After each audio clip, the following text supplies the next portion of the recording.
rectal cuando ya voy a hacer una biopsia. O también hago ecografía transrectal en pacientes que tienen prostatitis y no mejoran, buscando ¿qué? Abscesos. La prostatitis aguda que no mejora es porque posiblemente tenga un absceso prostático. Otro, a quien también le hago la ecografía transrectal, a los que vienen por estudio de fertilidad. ¿Ya? Caballero, ¿quieren ser padres? Les tienen que costar, tienen que sufrir. ¿Por qué? Porque tengo que buscar malformaciones de las vesículas seminales, de los conductos eyaculadores, quistes, agenesias. Una vez había agenesia de vesículas seminales. Y yo me dice, pero yo eyaculo. Obviamente que eyacula, pero no botaba el semen de origen prostático, botaba el semen de origen testicular.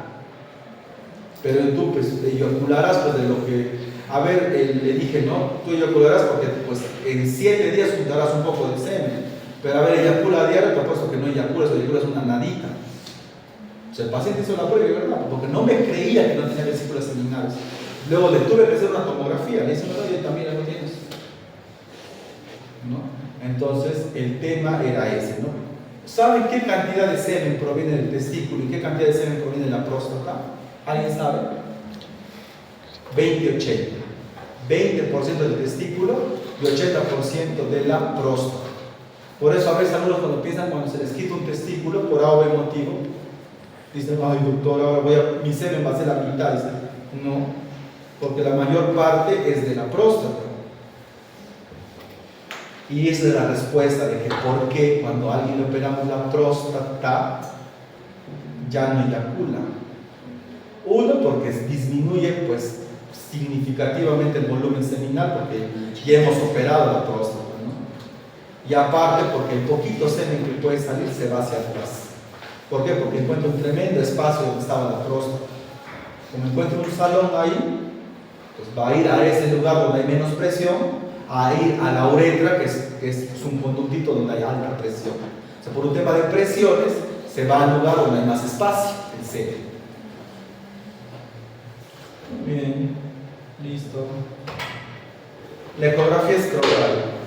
Bueno, la indicación principal es en el síndrome de escroto agudo, donde tenemos principalmente a la torsión testicular y a la orquipidimitis. La torsión testicular, a ver, vamos a preguntar. A estas alturas ya debe ser cultura general la torsión testicular. Me queda en Rojas Poma, ¿no? A ver, ¿qué me dice Núñez Quillatupa? ¿Quién es? A ver, Núñez. Creo que te pregunté, no. Ya, a ver, Núñez. ¿Qué es la torsión testicular? Es el giro sobre su eje que incluye el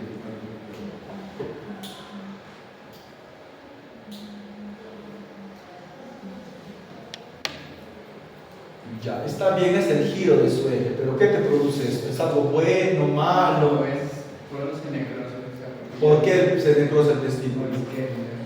Porque ya no va a haber que...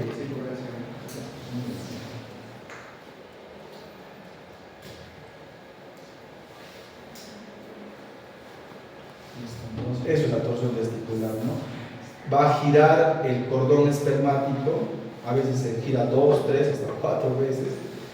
Es por una predisposición congénita. Ya eso le va a enseñar el doctor Gutaro. Entonces se corta la circulación, ¿no? Y se genera un silencio vascular, generando necrosis testicular. Acá tenemos la torsión y un silencio vascular, no hay nada. Y acá sí, más bien acá hay más irrigación de lo normal. Esta es una orquipididimitis.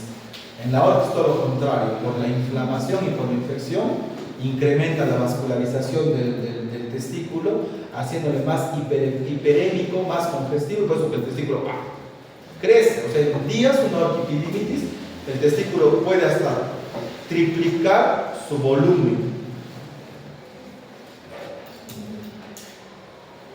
Traumatismo escrotal. ¿Cómo vamos a ver acá? Tenemos, ¿alguien sabe cómo se llama la túnica más profunda del testículo? ¿Alguien sabe? Para darle sus puntitos más. anatomía, básicas. Ustedes se tienen que estar estudiando para ahora que hacer la nueva ley, creo que ya desde antes de van a dar examen, ¿no? Van a dar examen, luego van a dar examen en el ENAM, que verdad que me salvé yo. No salva. La Luginia, ¿quién dijo? Ya, muy bien, ¿tu apellido? La Luginia, muy bien, es la capa más profunda del testículo. Entonces, lo que define el trauma escrotal, la rotura de la túnica albuginia con extravasación de sustancia, o sea, se va a extravasar el testículo. Pues esa es la definición ecográfica de un trauma testicular. ¿Ya? Todo lo que no ha pasado eso es trauma escrotal. ¿Ya? Pues cuando se rompe, como el doctor me llama a veces en la clínica o del hospital, ha venido un trauma testicular, está con un hematoma, doctor, ¿para qué entre a sala?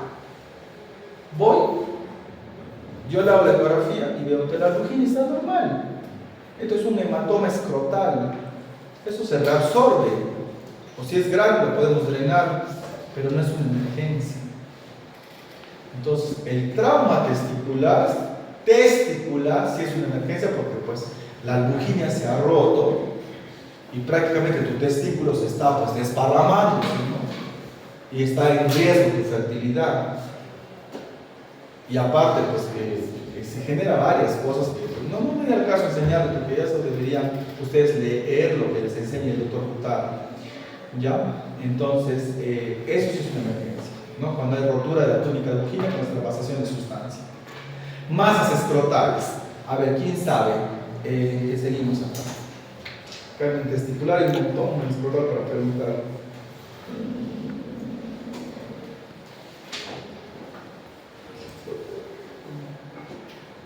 A ver,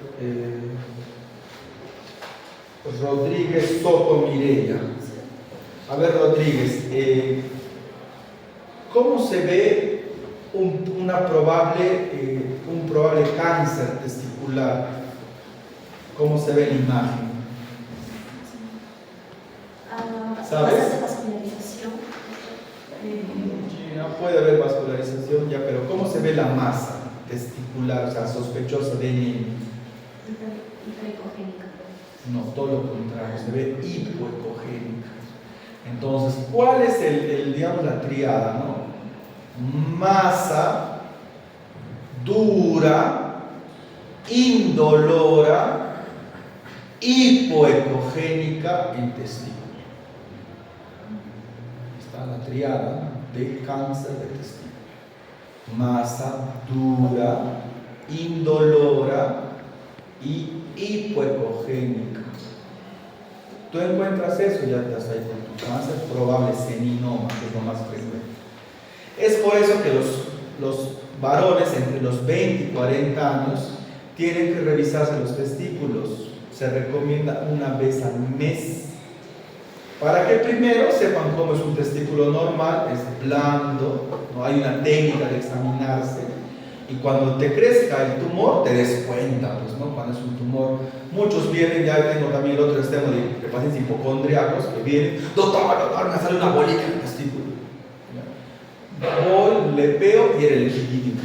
Esto que estás palpando es el epidídimo, amigo, tu anatomía. Le digo, como tengo mis maquetas en el consultorio, digo, el testículo está así y tiene como que un órgano que va así encima del testículo. Tiene su colita, tiene su cuerpo y tiene su cabecita. En algunos la cabecita está un poquito más hipertrofiada, incluso no está tan pegadita al testículo, como que se levanta un poquito. O sea, hay variantes anatómicas. Entonces ellos palpan eso y piensan que es un tumor, pero es el epidídimo. La diferencia es que el epidídimo está como que un poquito sobresalido del testículo, está en el polo superior, es móvil, ¿no? Y no es duro, pues es blandito, no es un tumor.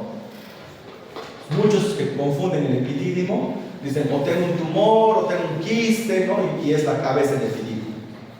Ahora sí, cuando les da la orquipididimitis por ser promiscuos, ahí sí pues el epidídimo se hace grande, ¿no? Y ahí sí también se asustan, ¿no? Cuando hacen una orquipididimitis o una epididimitis. Bueno, a ver qué más. A ver, esta es una presa que pongo, el seguimiento de pacientes con leucemia o linfoma. Esto lo saqué de residentado. ¿Sabrá alguien, pero? A ver. Mejor lo digo así para todos. ¿Por qué creen? ¿Por qué creen que una ecografía escrotal sirve para el seguimiento de pacientes con leucemia o linfoma? A ver, ¿quién va a ser el futuro médico internista, oncólogo? Tal vez es porque hay infiltración ¿Cómo? Hay infiltraciones extramelulares aquí. O sea, puede estar correlacionado con infiltraciones Con metástasis. con metástasis. Sí, tú estás por ahí, ya. Muy bien. ¿Cuál es tu apellido? Rodríguez Soto.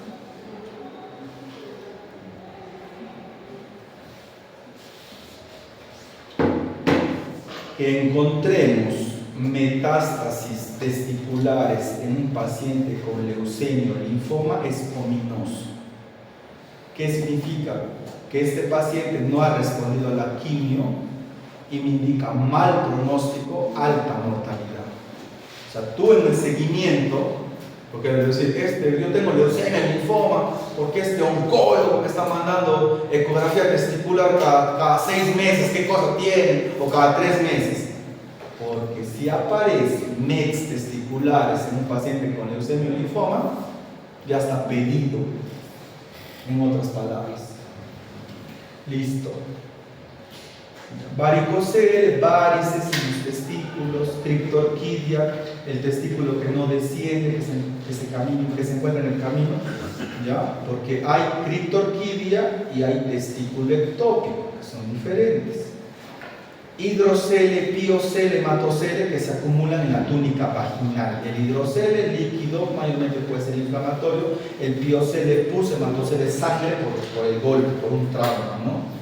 La túnica, después de la albuginia viene la túnica vaginal, que tiene 2 capas, la visceral y la parietal. Entonces, entre los dos va a haber un líquido mínimo laminar, que es justamente lo que va a lubricar para que el testículo pueda moverse, ¿no? Libremente. Entonces, a veces ponen algunos radiólogos, no sé, me da cólera cuando ponen, ¿no? Hidrocele laminar. ¿Y qué? O sea, eso no es nada, pues, porque todos vamos a tener un grado de hidrocele laminar, porque va a haber un poco de líquido, que es natural, ¿no? Pues cuando ya es significativo, ahí es donde deben poner, ¿no? Hidrocele, ¿no? Porque el paciente dice, no, doctor, tengo hidrocele. No, pero no tiene, eso es normal, que todos tenemos un poco de líquido. Pero ya el radiólogo quiere hacer su diagnóstico, si pone todo lo que le da la gana, mete lo que sea. Bueno, el espermatozoide o quistes de epidídimo son bolsitas de líquido que se genera mayormente en el epidídimo por obstrucción de los canalículos, secundaria a traumas también, ¿no? A trauma. Microlitiasis testicular. La microlitiasis testicular es un signo que hay que tener cuidado. No es un tanto que sea premaligno, pero sí es un signo para tratar de hacer control anual, porque se ha visto, ¿no? en la evidencia que aquellos testículos con microlitiasis testicular en el tiempo tienen un poco de tendencia o riesgo de hacer cáncer del testículo. ¿Ya? Eso hay que tener cuidado. Ahora, la microlitiasis testicular puede ser también secundaria como una secuela de una orquitis. O sea, a ti te dio tu orquitis, se inflamó tu testículo y cuando cicatriza se generan esas microlitiasis. Puede ser secundario a orquitis, ¿ya? Puede ser también secundario a trauma, o también puede ser un signo muy incipiente de que pues tenemos que hacer un seguimiento, porque puedes tener un poco de riesgo de tener NM, ¿no? En comparación a la población general que no tiene microlitiasis testicular. Bueno, ¿alguna pregunta? La ecografía terminamos, viene tomografía. Todo claro, ¿cierto? Ya. La tomografía es el gol estándar en urología, casi para la mayoría de patologías urológicas. ¿Ya? Podemos hacerlo con contraste, sin contraste, con reconstrucción tridimensional, dependiendo de lo que queremos buscar. ¿Ya? Ustedes ya lo leen. Venimos a la primera fase, que es la fase basal sin contraste. ¿Para qué? Para detectar cálculos. Pero acá tenemos un cálculo que está bien piña, enclavado a nivel de la pelvis renal, y me está generando una pielectasia o una pelvis extrarrenal así, severa, por culpa de este cálculo, ¿ya? También me ayuda a evaluar el componente graso, mayormente cuando hay pielonefritis, todo esto se hace como una malla, todito se hace como una malla de líneas, de bandas hiperdensas aquí, ¿no? Y se pierde la regularidad del riñón, y cuando hay abscesos se borra la grasa. Cuando hay abscesos se borra la grasa, ¿no? Ahora, en esta fase también podemos determinar las unidades Hansfield. ¿Qué es eso, doctor? Las unidades Hansfield me miden la densidad del cálculo, o sea, entre comillas, la dureza. Se menciona menos de 900, más de 900. Menos de 900 un cálculo blando. Más de 900 es un cálculo duro. De eso va a depender si yo, por ejemplo, cuando son cálculos blandos y pequeños, puedo hacer LEOCH. ¿Qué es LEOCH? Litotripsia extracorpórea, ondas de choque. Y obviamente cuando el cálculo es duro, más de 900 unidades, ya no es candidato para ondas de choque, sino ya para una intervención quirúrgica. Ya hay varios tipos de intervención quirúrgica para los cálculos. Y eso también lo vamos a hacer por otro detalle. Bueno, de ahí viene mi fase más importante, que es la fase con contraste, que lo vamos a dividir en 3 fases. La fase córtico-medular, que se da a partir de los 30 segundos de haber inyectado el contraste, me va a ayudar a diferenciar básicamente la corteza. Es la fase primordial para el diagnóstico de masas renales, o sea, de tumores. ¿Acá se han dado cuenta que hay un tumor o no? ¿Cierto? ¿Ve? Clarito, hipercaptante. Muy bien. Y la fase nefrográfica, que se da a partir de los 80 segundos, ¿ya? De haber inyectado el contraste, me ayuda a buscar tumores pequeños, o sea, tumores que no se hayan visto en la fase córtico-medular, las puedo ubicar en la nefrográfica, más que todo tumores renales pequeños. ¿Cuál es la definición de tumor renal pequeño? Un tumor de menos de 4 centímetros. Definición de masa renal pequeña. De ahí viene el tercero, o la fase pielográfica o excretora, donde ya se pinta la vía urinaria. Ya, la vía urinaria. Acá podemos ver, por ejemplo, que casi no se pinta la pelvis. ¿Por qué? Porque tiene un tumor de urotelio o cáncer de urotelio. Nosotros hablamos de cáncer de riñón, hablamos de cáncer de vejiga, pero cuando el cáncer, doctor, crece en las vías urinarias, o sea, en la pelvis renal, en los cálices menores o mayores, o el tumor es del uréter, ¿cómo se llama? Cáncer de urotelio. ¿Ya?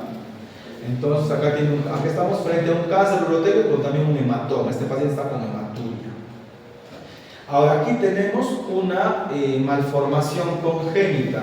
¿Alguien sabe cómo le podemos, o sea, cuál sería su diagnóstico? Alguien que tenga conocimiento de radiología, futuro radiólogo.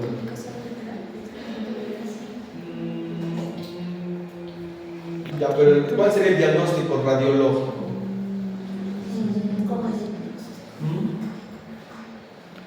Presencia de dos pelvis renal,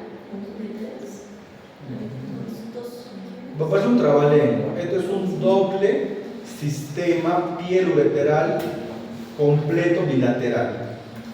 Doble sistema pielo-ureteral completo, porque va a tener 2 meatos, o sea, cada uréter se inserta independientemente. Doble sistema piel-ureteral completo bilateral, porque en el otro lado, en el izquierdo, está igualito. O sea, en este total, este paciente tiene 4 uréteres. ¿Ya? Lo normal es que tengamos 2, por si acaso. Viene la resonancia. La resonancia no lo usamos mucho en uro, pero sí en ciertos casos donde hay duda diagnóstica. Mayormente hay duda diagnóstica cuando tenemos masas mixtas, o sea, que tengan componente tumoral y quístico. ¿ya? Entonces, para definir bien el Bosnia. Ya el Bosnia se puede definir bien con una Urotec con contraste, ¿no? Hay Bosnia 1, 2, 2F, 3 y 4, ¿ya? Pero cuando no está claro el Bosnia, cuando queremos saber si esa masa mixta en verdad sea un cáncer y no le saquemos el riñón por las puras a la señora o al señor, pedimos resonancia. La resonancia va a buscar grasa. Cuando en una masa mixta hay más grasa y es hipocaptante, va a ser difícil que sea un cáncer. Pero si el tumor mixto, ¿no?, tiene poquita grasa o casi nada de grasa y te capta un montón de contraste, los tumores captan contraste por el hipermetabolismo. Eso les deben haber enseñado en radiología, en imagen. Todo tumor genera un hipermetabolismo porque son células que se están reproduciendo a gran cantidad y a gran velocidad. Entonces te va a captar el contraste. Tanto si una tomografía te va a captar el contraste yodado, sea en una resonancia. ¿Qué se usa como contraste en la resonancia? ¿Sabes? Muy bien, el gadolínio. ¿De acuerdo tu apellido?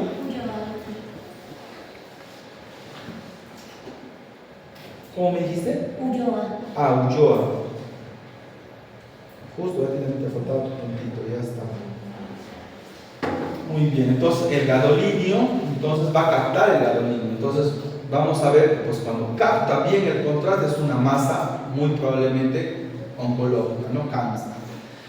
Acá podemos ver, por ejemplo, a esta persona le dijeron, pues no, tienes un cáncer de riñón. Ya, le hacemos la resonancia y vemos. Acá en T1, ¿cómo se ve la grasa? Intensa. Se habla intensa en resonancia. Se ve blanquita ya en español. Se ve hiperintensa. ¿Y cómo ven este tumor? Hiperintenso. Dice que está lleno de ¿qué? De grasa. Justo para eso te sirve la grasa perirenal, para que tú compares. Entonces, ¿qué es esto? ¿Es un lipoma o un angiolipoma? Y mira, la señora se salvó de una nefrectomía. O sea, alguien que no sabe le podría haber sacado el riñón, ¿no? En la tomografía habrá sido una masa, como algunos radios son bien sinceros, dicen, ¿no? Masa no concluyente, hipocaptante, otros ponen pseudocaptante. Y abajito el radiólogo, que pues es un buen radiólogo, te pone, se sugiere resonancia. Pues tú, como eres una persona que escucha, te pides la resonancia y mira, salió que es un angiomiolipoma. Y ya. Los angiomiolipomas se operan cuando vemos que crece, porque en cualquier momento pueden sangrar y te produce el síndrome de Wunderlich. ¿Han escuchado el síndrome de Wunderlich? Fue pregunta también de examen de residencia, ¿no? La hemorragia espontánea. Puede reventar ese angiolipoma o angiomiolipoma y pues puede ser aparatoso y podría terminar mal el paciente. Entonces hacemos un seguimiento y vemos si ese angiomiolipoma va creciendo, lo podemos superar. Pero ahora, como también la radiología intervencionista ha avanzado bastante, hacen embolización. Embolizan el tumor. Ahora todo está mucho mejor avanzado en lo que es la radiología. Los está apoyando bastante, nos está apoyando bastante a nosotros. ¿Ya? Ya está. La resonancia magnética, bueno, en este caso la uroresonancia, por ejemplo, la indicación clara aquí, ¿no? Paciente que no tolera el gadolínio porque es alérgico, perdón, al contraste yodado, entonces le podemos hacer con gadolínio, o en pacientes con insuficiencia renal, que tampoco no podemos usar el contraste yodado, podemos usar la resonancia, ¿ya?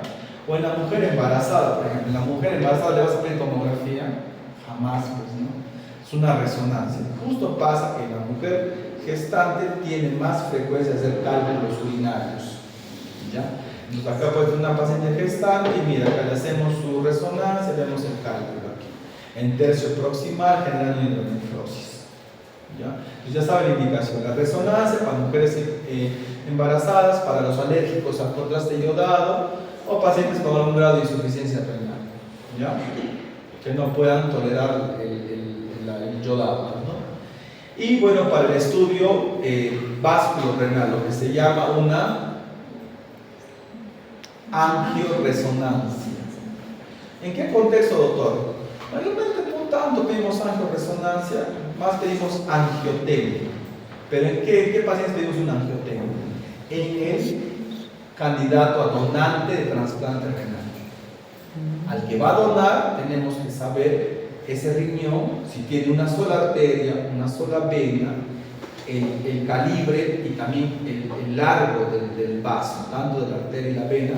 ¿Para qué? Para que ni me quede muy corto, ni me quede muy largo cuando lo coloque, cuando sea el injerto a nivel del receptor. Porque ponte que sea muy corto, no va a llegar a la ilíaca, porque se injertan en las ilíacas del receptor. O sea, va en la fosa, acá en la fosa ilíaca derecha, ahí se pone el riñón. Entonces tiene que conectarse la vena renal a la vena ilíaca derecha y la arteria renal a la arteria ilíaca derecha. Mayormente siempre en el donante, ¿qué riñón se saca? El izquierdo. ¿Por qué? Porque por anatomía tiene la vena más larga. Lo que nos importa es que la vena sea más larga, más que la arteria. ¿Por qué? Porque la vena es frágil. Si tú la jalas, se desgarra. En cambio, la arteria es más macha, la arteria aguanta. Entonces, la arteria tiene que ser un término medio. Pero la que tiene que ser larguita, sí o sí, es la vena. Por eso que siempre se elige el riñón izquierdo. Porque la vena cava está más tirada para acá. Entonces, por eso que la vena renal izquierda va a ser más larga. Mientras que la vena renal derecha, como la cava está más tirada a este lado, va a ser más cortita. Por eso que el riñón casi siempre se dona, es el riñón izquierdo. Y ese riñón izquierdo, que puede ser por ejemplo del donante, va a la fosa ilíaca derecha del paciente y se inserta los vasos ilíacos. Muy bien. De ahí viene la gamografía renal. ¿Para qué sirve la gamografía renal? Para evaluar función renal, cicatrices renales. Por ejemplo, el DMCA lo piden mayormente los pediatras o los nefropediatras en niños que ya tienen, digamos, cierto grado de insuficiencia o en niños que todavía no hacen insuficiencia, pero desde pequeñitos han estado haciendo pielonefritis a repetición. Cada pielonefritis en un niño deja cicatrices. Entonces, el DMCA me va a evaluar esas cicatrices y qué tanto esas cicatrices me ha disminuido la función renal de cada riñón, ¿ya? El DTPA me va a evaluar la función renal porcentual. Mayormente va del 46 al 54%. Usted puede decir, ¿no? Riñón derecho, 48%. Riñón izquierdo, 52%. Los dos también, porque les dije que el intervalo es del 46 al 54. Pónganse, riñón derecho, 30%. Riñón izquierdo, 70%. ¿Cómo lo traducen eso? Que el riñón derecho, exacto, está con hipofunción renal. O sea, está funcionando menos. Hay que buscar qué está causando eso. Entonces, ahí viene el test de furosemida. Ya sé que el riñón funciona el derecho 30%, ya lo sabemos, pero ¿a qué se debe? Entonces le ponemos la furosemida, ¿ya? Muy aparte que podríamos también meterle DMCA para ver si tiene cicatrices y eso sea la causa, pero en el mismo DTPA le podemos poner furosemida, ¿ya? Y vemos si hay excreción. Vamos a ver también la excreción del marcador, del radiotrazador. Vemos si hay buena filtración, buena excreción. Y a nivel de excreción, cuando ponemos la furosemida, vemos si la excreción es continua o se bloquea. Si vemos que la excreción es continua, quiere decir que el origen no es obstructivo, sino es parenquimatoso, o sea, no tiene que ver nada de urinaria. Entonces, urológico no es, se quedaría con F. Ahora, viene el otro. Ya, no hay excreción, paró la excreción. Ya, le meto la furo, ¡pah! Si la excreción con la furo empieza a pasar, quiere decir que hay una obstrucción funcional, porque le pusiste furo y mejoró la excreción. Entonces también, chao, lo pateo, lo mando al nefrólogo nuevamente. Pero si a pesar de la furo, el radiotrazador, por ejemplo, se sigue quedando en la pelvis, no pasa, ya, pucha, que se estresa el radiólogo, le mete otra furo más, 2 ampollas de furo, y sigue quedándose el radiotrazador en pelvis. Entonces, eso sí es una obstrucción verdadera, mecánica, orgánica. Y ahí sí el nefrólogo dice que es tuyo, es urológico, porque la obstrucción es verdadera, ¿no? Pues yo le hago sus estudios, mayormente una uroten con fase excretora prolongada, y le encuentro una estrechez en la unión piel-ureteral. Por ejemplo, es un ejemplo, ¿no?, de por qué no pasa.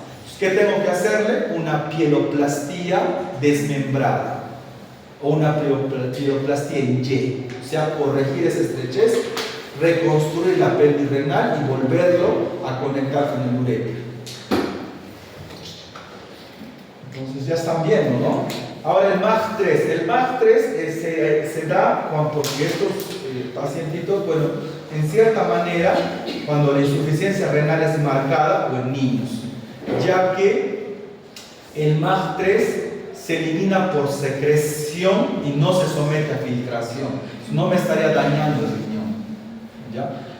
Casi no se usa, es casos muy especiales en los que se va a usar, y también igualito. ¿Qué ayuda a medir? La función renal diferencial. Dice qué porcentaje funciona el derecho, qué porcentaje funciona el izquierdo. Le hago la test de furosemida para ver si hay patrón obstructivo y si es funcional o es mecánico. ¿Se está dando cuenta, no?, de todo lo que les estoy enseñando. Listo.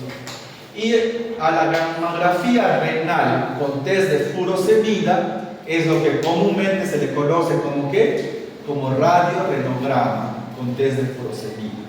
¿Ya? Ya, listo. Hasta aquí terminamos todo lo que es imagenología.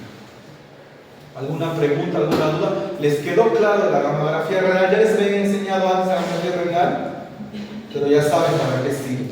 Me mide los porcentajes de función de cada riñón, ¿ya? Y ya me da una sospecha de obstrucción, y si la obstrucción es mecánica o es funcional. Si la obstrucción es mecánica, ¿quién lo maneja? El urólogo. Y si es funcional, el nefrólogo. Listo. Técnicas endoscópicas. Tenemos la uretrocistoscopía. Copía significa de endoscopía. Ya no confundan con las grafías. Cuando digo uretrocistografía, ¿qué es? Es el examen contrastado, ¿no?, y con imágenes radiológicas. Pero cuando digo cistoscopía, estoy hablando del procedimiento endoscópico. La uretrocistoscopía va a evaluar la vía urinaria inferior. O sea, ¿qué va a evaluar? Meato, uretra, ya dependiendo, ¿no?, si es varón, uretra prostática, próstata y vejiga. ¿Ya? Hasta ahí nomás queda la uretrocistoscopía. Y la ureteroscopía ya es el procedimiento donde me meto al uréter hasta la pelvis renal. Incluso puedo llegar hasta los cálices. ¿Ya? Listo. La uretrocistoscopía, por ejemplo, de este paciente pensaban pues que tenía HBP, pero como pueden ver los lóbulos prostáticos están bien abiertos. Está abierto el paciente, no tiene una hiperplasia obstructiva. ¿Qué lo estaba cerrando? Esta piedra, ¿no?, este cálculo. ¿Ya? Entonces acá pueden ver el cistoscopio, cómo entra por el pene hasta la próstata. Y como les dije, ¿no?, para hacer algún procedimiento también, ¿no?, agarro por vía cistoscopía, también coloco el pigtail. ¿Se acuerdan de la primera imagen que les enseñé? El doble J. Entonces yo meto el cistoscopio, ya, no tengo que meterme al meato ureteral, solamente lo apunto nada más al huequito del meato, y a través del cistoscopio tiene canales de trabajo, donde yo por uno de esos canales meto una guía hidrofílica idealmente. Y la guía hidrofílica es como un fideíto que se va a meter en los huequitos que encuentre. Entonces yo lo pongo y lo pongo justo ahí donde está el huequito del meato y meto la guía. Primero se mete la guía hidrofílica. La guía llega hasta el riñón. Cuando yo llego al riñón voy a sentir un pequeño stop ahí. Ahí nomás me quedo. Entonces, a través de ese mismo canal meto ya el pigtel. A través de la guía, ya el pigtel. El pigtel mayormente lo que usamos es de 24 centímetros, porque es lo que mayormente mide el uréter. Hay también de 30 centímetros, pero el más estándar es de 24. Entonces, a través de la guía, meto el catéter ureteral, tiene su empujador, meto el empujador, veo que hace su colita, o sea, no hace su colita, pero veo más o menos que queda unos 5 centímetros de catéter y jalo la guía. Jalo la guía y el catéter se doble en la vejiga y el otro extremo también se doble en la pelvis y ya se queda ahí. Justamente, ¿para qué son esas horquillas que se forman? ¿No? Lo que llaman colita de cerdo, es para que se fije y no se salga. Y todo el catéter está fenestrado. Tiene huequitos, ¿para qué? Para que pase la orina. Entonces, por vía cistoscopía se coloca el catéter ureteral, el catéter pigtélico. Otra diferencia, la uretrocistoscopía mayormente es diagnóstica, es para ver nada más. En cambio, la ureteroscopía, ya donde nos metemos ya al uréter, es tanto diagnóstica como terapéutica. Por ejemplo, ¿dónde es terapéutica? Por ejemplo, acá tenemos a nivel de tercio medio del uréter, tenemos un cálculo. ¿Ya? Entonces, acá nos estamos ayudando, ¿no?, con un arco en C para poder ver el trayecto de lo que está pasando el catéter, el ureteroscopio. Entonces, llegamos a la zona de trabajo, me encuentro con el cálculo. Esto, lo de verdecito, ¿qué cosa es? La guía. Que, como dije, cuando yo voy a manipular uréter, siempre tengo que colocar una guía primero. ¿Para qué? Para no salirme del camino, para estar siempre en el uréter y no perforar el uréter. Para eso sirven las guías, para no dañar, no traumatizar el uréter. Entonces, acá está mi cálculo, acá está, meto mi láser, acá está el láser con la puntita verde y empiezo a destruir el cálculo, a fragmentarlo. Luego coloco esto se llama una canastilla de dormia, atrapa los fragmentos y voy sacando. En 3, 4 fragmentos que lo haya roto. ¿Ya? Y queda libre el uréter, también, ¿no?, como si nada hubiera pasado. Y a través de esta misma guía que estás viendo, por ahí entra el catéter pigtélico. Entra el catéter hasta el riñón y luego jalo la guía y se queda el catéter ahí en el uréter. ¿Entendieron, chicos? Por ejemplo, cuando hay tumores de urotelio, por ejemplo, cuando son muy pequeñitos, en la tomografía a veces no se ve, pero el paciente tiene hematuro. Le hago la cistoscopía y veo que de un meato, de lo que tal vez está inyectando la orina clarita, veo ahí una eyección así media rojita. No, está sangrando de este lado. Le hago una ureteroscopía. Entro y empiezo a buscar ese tumor, ¿no? Tengo que ver todo el uréter. Llego a pelvis y ahí tal vez lo encuentro cerca a un cáliz, un tumorcito chiquito. ¿Qué hago? Lo biopsio, y listo, chao, termino. O también mirándolo ya es diagnóstico también, ¿no? Porque no es normal que en la vía urinaria crezcan tumores. Y son bien evidentes, son exofílicos, son sangrantes, a veces tienen calcificaciones en su... O sea, ya, digamos ya cistoscópica, o en este caso ureteroscópicamente, ya es notorio un tumor, ¿no?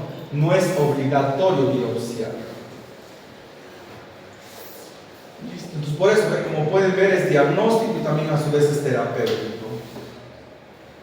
Bueno, y ahí viene lo último, los estudios urodinámicos, de urodinámica. Mientras todo lo anterior nos servía para diagnosticar problemas orgánicos, cáncer, cálculos, malformaciones, etc. La urodinamia es lo último que se hace. ¿Por qué? Porque para la urodinamia ya tenías que haber descartado todo lo orgánico, ¿no? Es un paciente que orina muchas veces, que orina en la noche, que su chorro es débil, pero no se debe a nada orgánico. Entonces digo, entonces es una causa funcional. Entonces hacemos la urodinamia.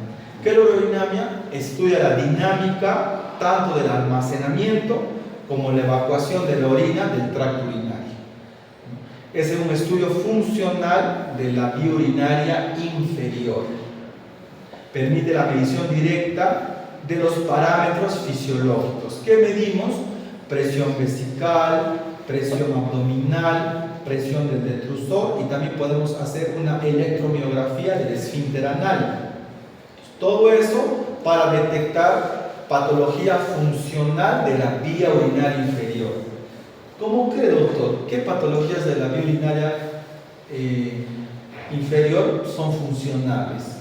Por ejemplo, la vejiga hiperactiva, ¿ya? El detrusor hipocontráctil. El detrusor, por si acaso, es el músculo de la vejiga. Hipocontráctil, o sea que no tiene fuerzas. ¿En quién veo un detrusor hipocontráctil? En diabéticos, pacientes hipotiroideos, Parkinson y algunos también trastornos neurológicos parecidos. El diabético puede llegar hasta vejiga neurogénica. Primero puede ser un detrusor hipocontráctil, leve, moderado, severo, y termina en vejiga neurogénica, el diabético. También hay vejiga neurogénica por trauma medular, ¿ya? Entonces todos son patología funcional. ¿Qué más? Todos los tipos de incontinencia. Un ratito, por favor. ¿Aló?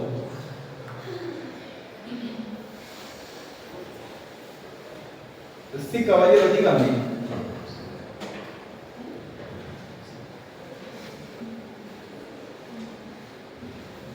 ¿Ya?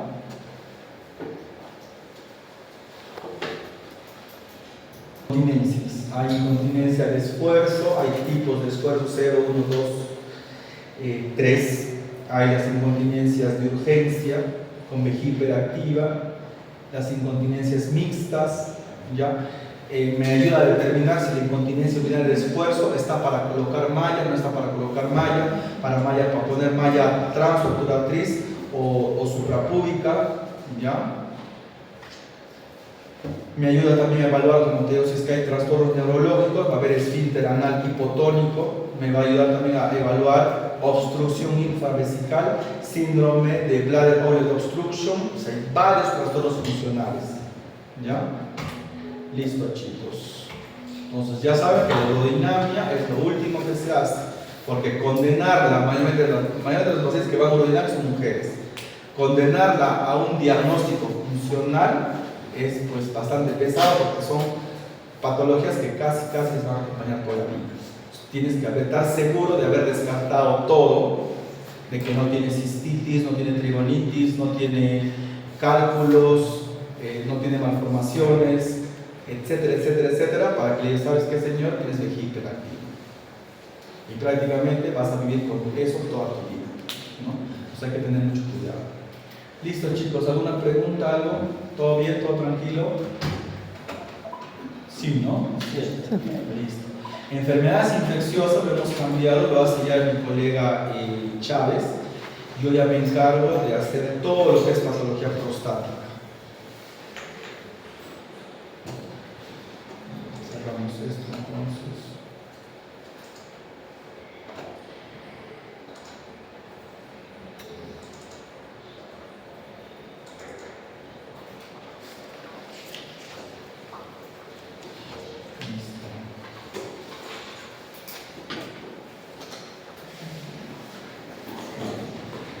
La próstata es un órgano básicamente glandular, ya anatómicamente se va a encontrar por encima del diafragma urogenital, ¿ya? Tiene la forma de una castaña o de una pirámide truncada, está por detrás de la sínfisis púbica, por delante del recto, por debajo de la vejiga, ¿ya? Va a tener cara anterior, cara posterior, base, ápex y caras laterales. ¿Ya? Es la anatomía. Ahora, acá como para repasar uretra, tenemos el meato uretral, la fosita clavicular, la uretra peniana o péndula, que es la que se ve, la uretra que está enterrada, la que no se ve, se llama la uretra vulvar. Todo eso es uretra anterior. Ahora tenemos la uretra posterior. La uretra posterior va a estar conformada por la uretra membranosa, que a este nivel va a estar el diafragma urogenital, que es importante porque aquí va a estar el esfínter estriado o voluntario, ¿ya? Uretra membranosa. De ahí, a nivel de la próstata, vamos a tener la uretra prostática. La próstata es un órgano que va a rodear a la uretra prostática, a esta uretra, por eso se llama uretra prostática. A este nivel vamos a tener el vero montano, donde se van a depositar el semen de los conductos deferentes y de los conductos eyaculadores, tanto los que vienen del testículo como son los mismos propios de la misma glándula. Todo se deposita a este nivel del vero montano, o también llamado utrículo prostático. A este nivel, como pueden ver, la base de la próstata está en contacto directo con el cuello de la vejiga, y a este nivel encontramos lo que se llama la úvula. Entonces, cuando nosotros unimos la úvula con los dos meatos ureterales, esto es lo que conocemos como trígono vesical o piso de la vejiga. ¿Ya? Trígono vesical. Ahora, acá lo que tienen que saber, pues ya les voy a adelantar para no retroceder esa diapositiva. Nosotros cuando hacemos cistoscopía por un tema de HBP, aparte de que lo que queremos buscar es que esta uretra esté cerrada, o sea, totalmente cerrada por la próstata, pues, al ver eso ya decimos, este paciente tiene que operarse, porque la próstata ya me cerró totalmente la uretra, ¿ya? Y peor si encontramos un lóbulo medio, o sea, eso es pensando que solamente la próstata va a tener dos lóbulos laterales y me cierran así, ¿no? Como una cortina.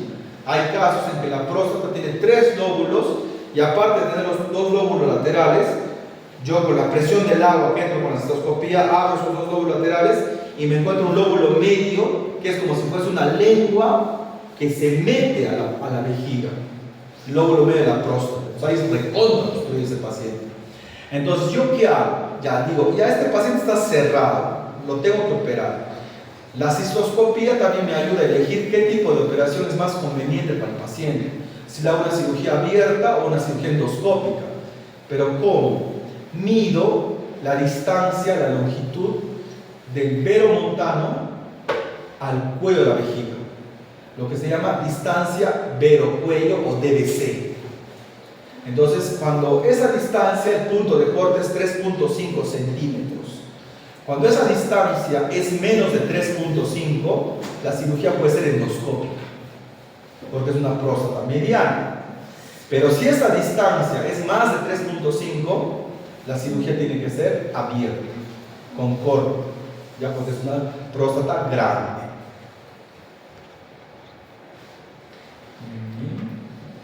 Ahora acá viene el tema de vascularización, y es una respuesta para una pregunta que viene en la residencia. Las dos ramas que vienen a la próstata son provenientes de la arteria prostática, que es una rama de la vesical inferior. Las famosas, estas dos ramas, ¿no? Flox y Wadenbach. Entonces, estas van a hacer una anastomosis con la rectal media también, ya con ramas de la rectal media o de la hemorroidal media. Entonces, eso es básicamente la parte arterial.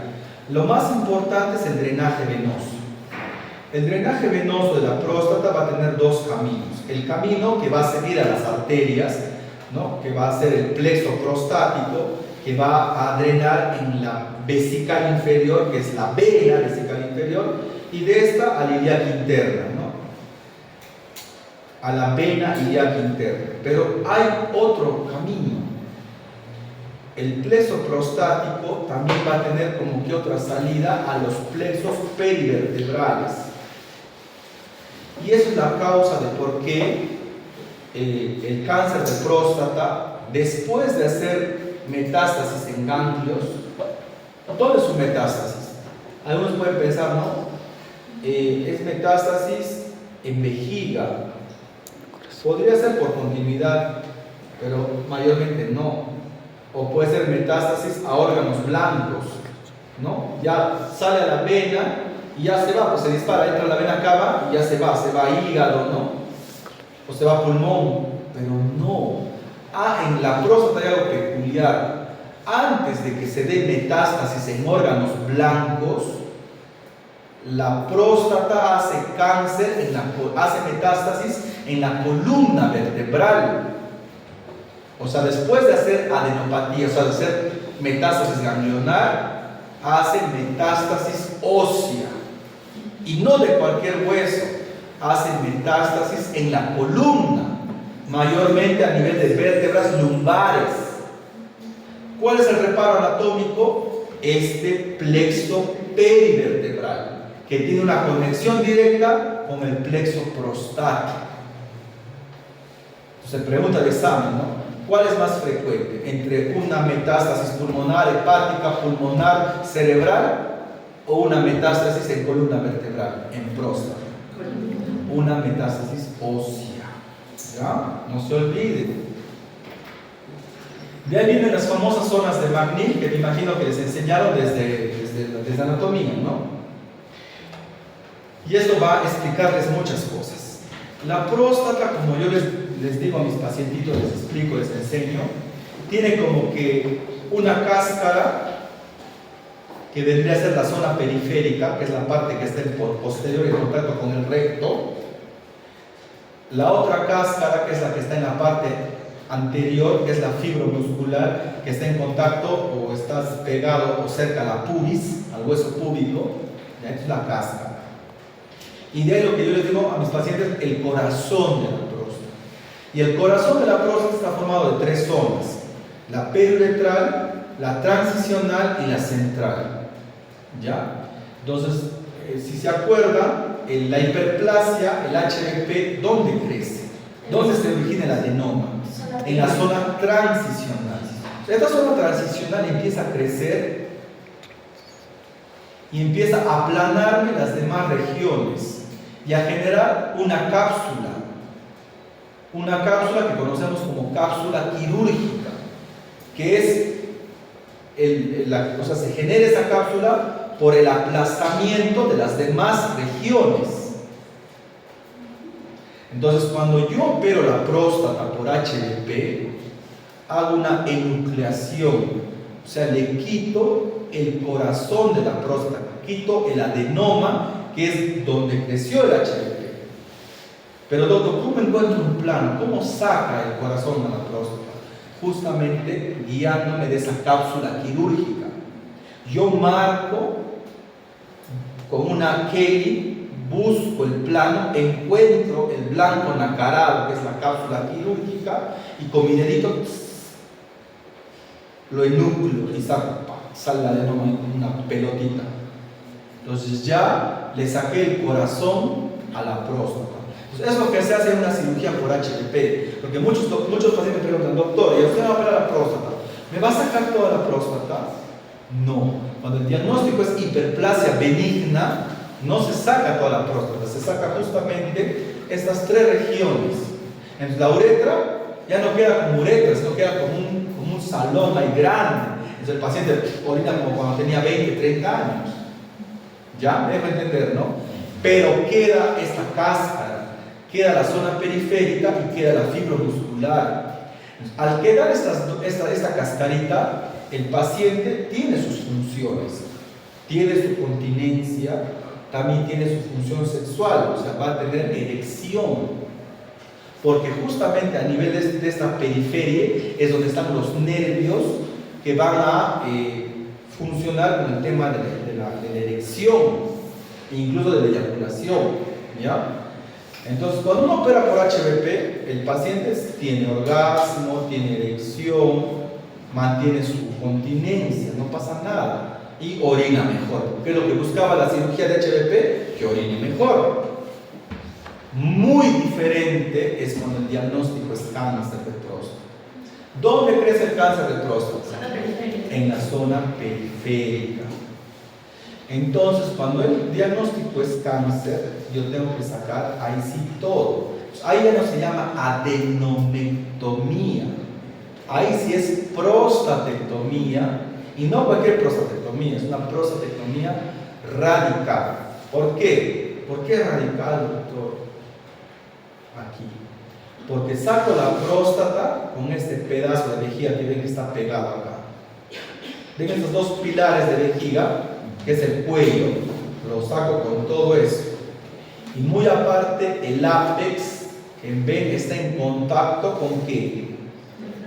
con el esfínter. Entonces tengo que agarrar y sacar este pedazo de próstata o un pedazo de uretra membranosa. ¿Para qué? Para tener bordes quirúrgicos libres de enfermedad. O sea, yo no le puedo cortar pegadito al ápex. ¿Por qué? Porque podría estar dejando enfermedad. Entonces tengo que cortar un poquito más. Ya hay próstatas de próstatas. Hay próstatas que se meten bien al diafragma. Entonces, mientras más el ápex se meta al diafragma, más diafragma corto. Y al cortar más diafragma, el paciente queda más incontinente. Pero es eso o dejarlo con cáncer. ¿Y de qué vale la cirugía? De nada. Entonces, por eso que cuando yo hago una cirugía radical, una prostatectomía radical, el paciente pierde todo. Pierde la eyaculación, pierde la erección, pierde el orgasmo y se queda con grado de incontinencia. Mientras más ápex se mete a la uretra membranosa, más incontinente se queda. Y acuérdense, yo les decía que a nivel del diafragma se ubica el esfínter estriado, el voluntario. A nivel del cuello de la vejiga se encuentra el esfínter involuntario. Y es el cuello de la vejiga lo que también me llevo en la operación. Entonces, mayormente los primeros meses el paciente tiene que estar con pañal. Se recupera en la continencia al año, puede llegar a una continencia que no afecte su calidad de vida del paciente, pero en la parte sexual sí, nada, ya le advierto al paciente que pues no va a poder tener relaciones sexuales. ¿Por qué? Porque somos bien radicales, ¿no? Y no solo eso, sacamos también las vesículas seminales y una parte de los conductos deferentes. Y los ganglios pélvicos. Por eso se llama prostatectomía radical. Ya están entendiendo, pues, con HBP solo se saca el corazón de la próstata, cuando es cáncer sí se saca todo. Y aparte de eso lo estudian, ¿ya chicos? Viene la fisiología. Ya. El hipotálamo va a producir la hormona liberadora de luteinizante, la cual va a actuar a nivel de la hipófisis. Esta va a dar o va a secretar la luteinizante y esta actúa a nivel de las células de Leydig. A ver, vamos a ver.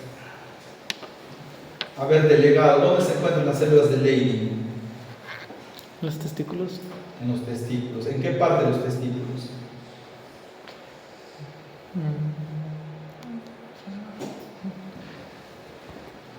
Son los intereses. Exacto.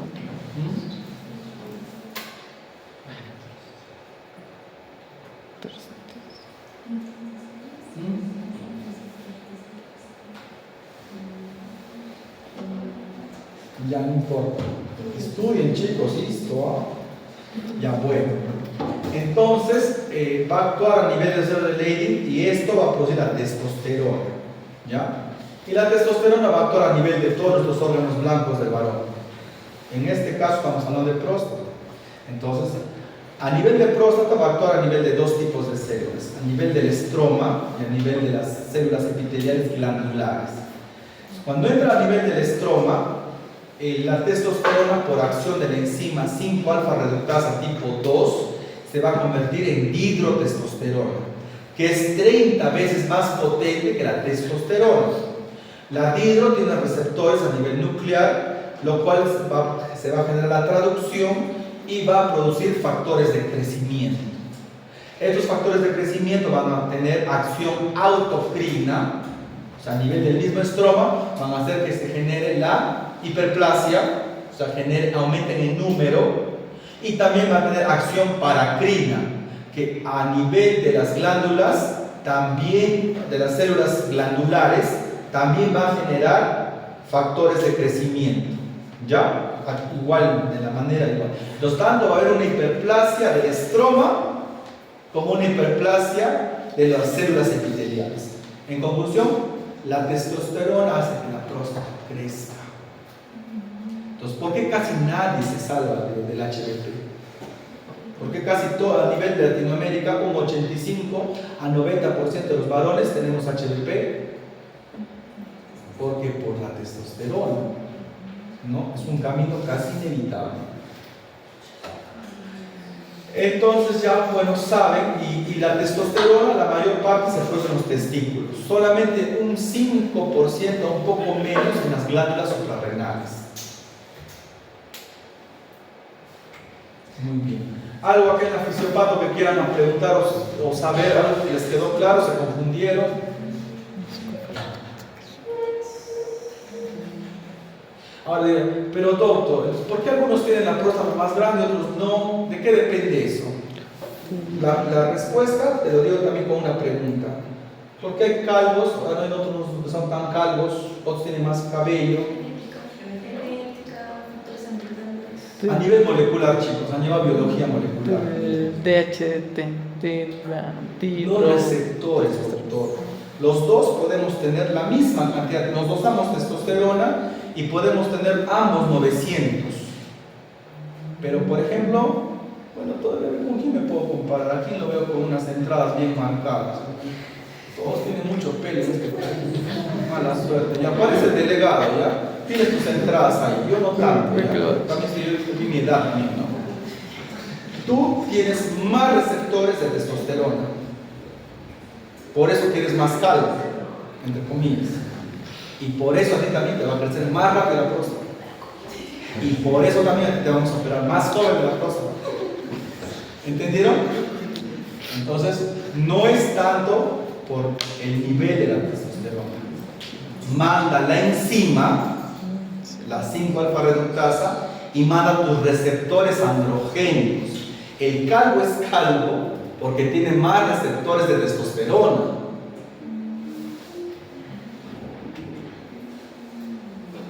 Listo. Entonces, hablamos ya de las enfermedades de la próstata. Empezamos con la prostatitis. ¿De acá cuántos tendrán prostatitis? Bueno, ¿qué es la prostatitis? Es un amplio espectro de síntomas inespecíficos del tracto génito-urinario, caracterizados fundamentalmente porque hay dolor perineal, dolor genital, hay síntomas miccionales, por ejemplo, disuria, poliaquiuria, y se puede agregar disfunción sexual. ¿Ya? A nivel de histología vamos a ver un infiltrado mononuclear a nivel del estroma, característico de prostatitis. Hay varias etiologías que me pueden definir una prostatitis, ¿ya? Lo vamos a hablar después. Va a representar el diagnóstico urológico más común en menores de 50 años. Pues a veces dicen, no, yo le digo, bueno, viene de una mamá con su hijo, 26 años, que se fue a la quebradita, y la mamá indignada, que le digo al chico, tienes prostatitis. Y la señora dice, ¿pero por qué? Si ni su papá tiene. Dice, sí, señora, por si acaso la prostatitis es del joven. Lo que usted está pensando, lo que dice, no sufre de la próstata, eso tiene un nombre, eso es hiperplasia de próstata o hipertrofia de próstata. Eso sí le da a de los 50 para arriba, epidemiológicamente. A su hijo la prostatitis es otra enfermedad. Ah, ya, no es lo que la próstata le crece. No, señor. La prostatitis es otra enfermedad que de jóvenes. Listo. Entonces ya saben la epidemia. Clasificación. Hay 4 tipos de prostatitis. La aguda, que es como que una infección que se complicó, empezó con una ITU y terminó en una prostatitis aguda. ¿Ya?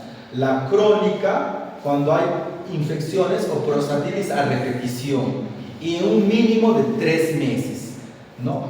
Si hacemos el cultivo y encontramos bacterias en el cultivo de orina o de semen, entonces es una bacteriana crónica. Esa es la tipo 2. Pero hay una que es crónica, pero no encontramos bacterias. Esa es la tipo 3, la famosa abacteriana. O sea, tiene los mismos criterios que la 2, pero no hay bacterias, ni en la orina ni en el semen. Ahora, la 3 se divide en 3A y 3B. La 3A es en la que encontramos leucocitos en semen. A mí me da cuenta porque en el seguro no miden leucocitos en el semen, ¿no? Pero en la clínica sí lo hace. Entonces ya la puedo definir una prostatitis tipo 3A. Ya no tendrá bacterias en el semen, pero sí hay leucocitos. Entonces lo que llamo el síndrome de dolor pélvico crónico inflamatorio, porque hay leucocitos. Pero también hay el que tiene los síntomas de la prostatitis, o sea, le duele la parte perineal, le duele el conducto, orina cada rato, tiene disfunción sexual, pero ni le encuentro bacterias, ni le encuentro leucocitos. Pero doctor, pero me duele. Ya te duele, está bien. Tú eres un 3B, o también llamado prostatodinia, lo que llamamos el dolor pélvico crónico no inflamatorio. Este es el dolor de cabeza del urólogo, ¿ya? Porque es un dolor pues, que no tenemos, digamos, un origen orgánico, ¿no? Pero le duele al paciente. Y hay teorías, ¿ya? Y de ahí viene la prostatitis inflamatoria sintomática, o sea, a ese señor que le hicimos la biopsia por A o B motivo, pensando en que tenía un cáncer, y le salió prostatitis, pero no tenía síntomas de prostatitis, pero le salió. Entonces, ese es el 4. Viene la fisiopatía. La patogenia de la prostatitis aguda es una infección parenquimatosa de la glándula, generalmente por uropatógenos, en este caso la E. coli a la cabeza. O sea, la E. coli que te entró hasta la próstata, ¿no? Y que si se deja evolucionar sin tratamiento te puede conllevar a sepsis de punto de partida urinario. O sea, ojo, la prostatitis aguda, cuando es aguda es bien complicado, ¿no? Y puede complicarse con un absceso prostático. La prostatitis aguda da fiebre. La prostatitis aguda da malestar general, ¿ya? Y te puede, como se dice, generar un malestar sistémico importante hasta llegar a sepsis. O sea, hay que tener mucho cuidado. Pero doctor, ¿por qué por la próstata va a ser sepsis? Por la anatomía que les enseñé, tiene 2 plexos la próstata. Tiene el plexo prostático y tiene el plexo perivertebral. O sea, hay 2 canales para que lleguen las bacterias a tu circulación general.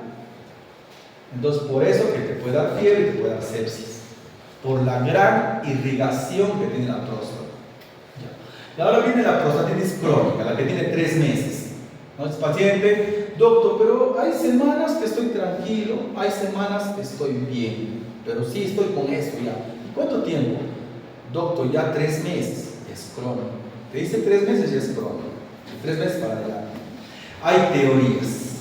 La obstructiva, la del reflujo intraductal, la infecciosa, la autoinmune, la de la agregación química, de la agresión química, ¿ya? Pero ¿cuál va a ser la teoría para la famosa prostatodinia? Al que no le encuentro nada, pero le duele, le molesta, le arde, no puede sentarse, tiene que sentarse de costadito, o eyacula y le duele, ¿no? Ahí viene la teoría de la disfunción neuromuscular, ¿no? Lo que conoce como el dolor pélvico crónico femenino, que a veces ha pasado que el gineco le saca todo, le hace una histerectomía y lo más triste, a la mujer le sigue doliendo. Esos dolores de origen neurológico. Entonces, una disfunción neuromuscular sería la teoría que me responda a la prostatodinia. Lo leen, ahí está explicadito cada teoría. Y de ahí viene el cuadro clínico. Como les dije, hay dolor pélvico. Obviamente, un solo paciente no va a tener todos los dolores. O sea, va a haber 1 o 2 dolores. Puede ser suprapúbico, perineal. ¿Dónde es perineal? Detrás de los testículos. Entre los testículos y el ano, ahí les duele. Por eso que cuando se sientan directo no pueden. Les molesta. Lumbosacro, ¿no? A veces, doctor, tengo cálculos. Si le hago sonografía renal, todo limpio. Tremenda prostatitis tenía. Pero les duele hasta la parte del lumbosacro, ¿ya? Dolor escrotal, peniano, les duele el pene, les duele el conducto, les duele la uretra. Y hasta también les puede doler la cara interna de los muslos. Y a algunos también les puede doler los glúteos también, ¿ya? Dentro de las manifestaciones sexuales, a mí lo que me sorprende es que, mira, aguantan todo, aguantan el trastorno urinario, aguantan el dolor pélvico. Cuando viene el joven por prostatitis, cuando ya le empieza a dar manifestaciones sexuales. Recién ahí viene, cuando empiezan a tener disminución de la libido, disfunción eréctil, eyaculación dolorosa, eyaculación precoz. Allá viene cuando quieren morirse, ya cuando ven el semen con rasgos de sangre. Doctor, tengo cáncer, viene un par de 20, 30 años.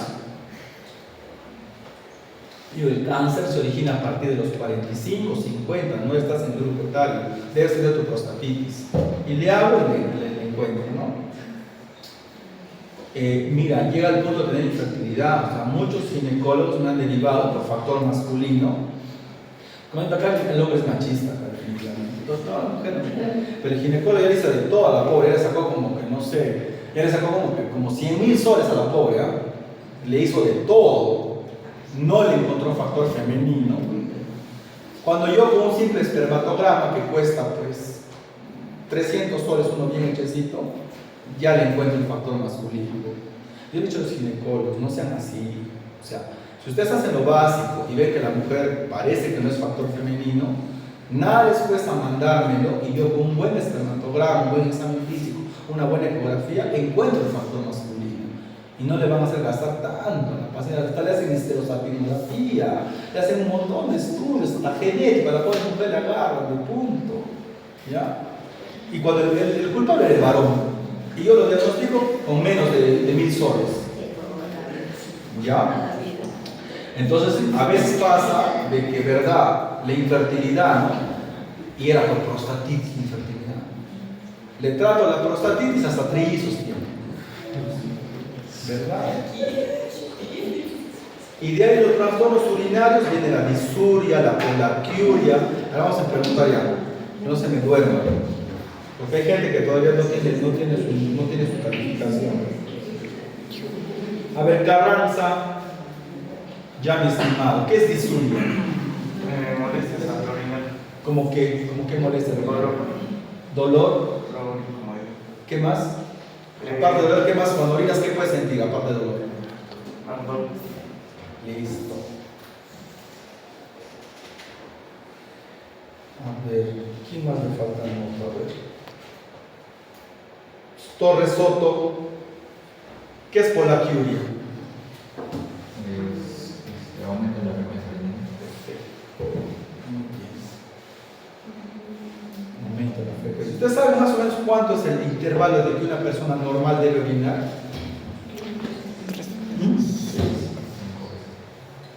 Más o menos.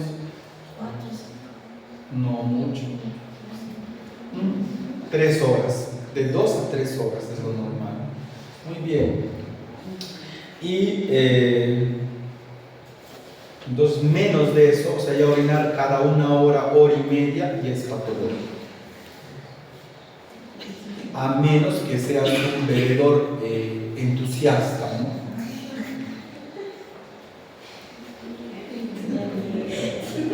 Si tomas un montón de agua, cuando uno debe tomar agua, acá en la sierra, 1,5 litros, máximo 2 litros. En la selva sí 3 litros, pero acá es 1,5 litros.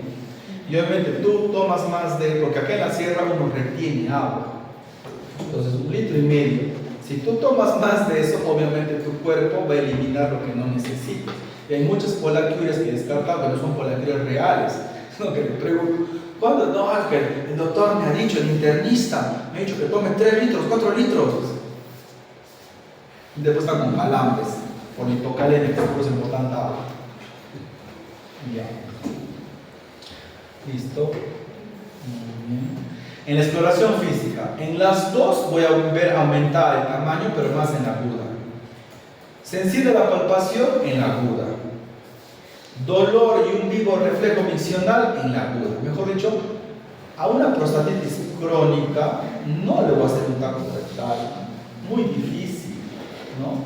Pues a veces, mayormente el tacto rectal se hace para descartar cáncer. O sea, los que tienen PC elevado, ¿ya? Y si PC elevado ya te fuiste, te tengo que hacer tu tacto.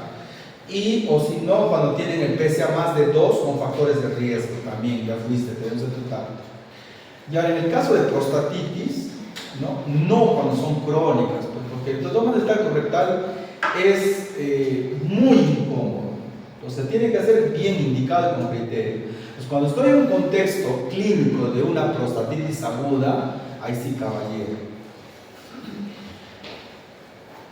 Se hace el tacto a tal punto en que incluso haciendo el tacto se puede ver que el varón puede botar un exudado purulento que se puede recolectar en ese momento. Esto ya cuando son las prostatitis más complicadas, mayormente por ETS. Ahí tenemos aquí, a ver, ¿qué ETS pueden generar síndrome de secreción uretral? A ver, vamos a preguntar, a ver, aquí me falta. Proglastoma, ya. Dime, ¿qué ETS generan el síndrome de secreción uretral? O sea, uretritis. Y que pueden derivar a prostatitis, ¿no? Hay por lo menos 3 principales. A ver, dime uno. Le estoy preguntando a ella. Vamos. ¿Qué no me ha dado? No las ETS, chicos, espérense, van a participar primero los que no tienen nota, porque no los quiero jalar. Dime, una ETS, hijo. Ya, la gonorrea, la uretritis gonocócica. Está, pues, tú estás el que no sabe, creo, ¿no? Ya, ¿y de qué color botas cuando tienes uretritis gonocócica, sabes? ¿De qué color? Blanquecino amarillento.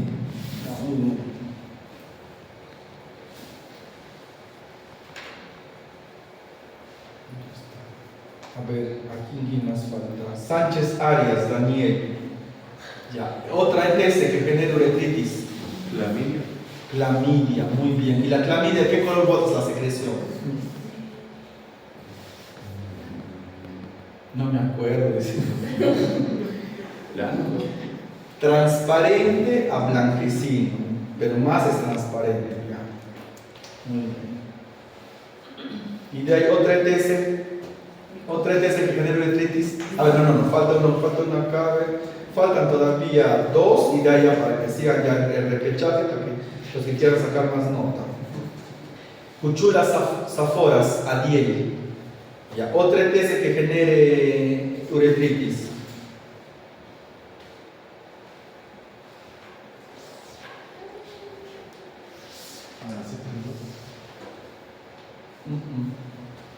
La sífilis está dentro de qué? Del síndrome de úlcera genital. ¿Junto con quién? Con chancroide. Han hecho eso, pues eso no está dentro de nosotros. Eso tiene que ser un infecto. Ya. Falta una que es la secreción es de color bien peculiar. A ver. La tricomona, muy bien, la trichomoniasis. ¿Y de qué color es la secreción de la trichomona? Verde. ¿Te acordaste? ¿Cuál es tu apellido? Torres. Torres está rayando, ¿ah? Estás con buena nota. Ya. No, pero hay que poner lo que les falta, que no los quiero jalar. Ya. Sánchez Arias, tú me contestaste, no sé cómo te ya.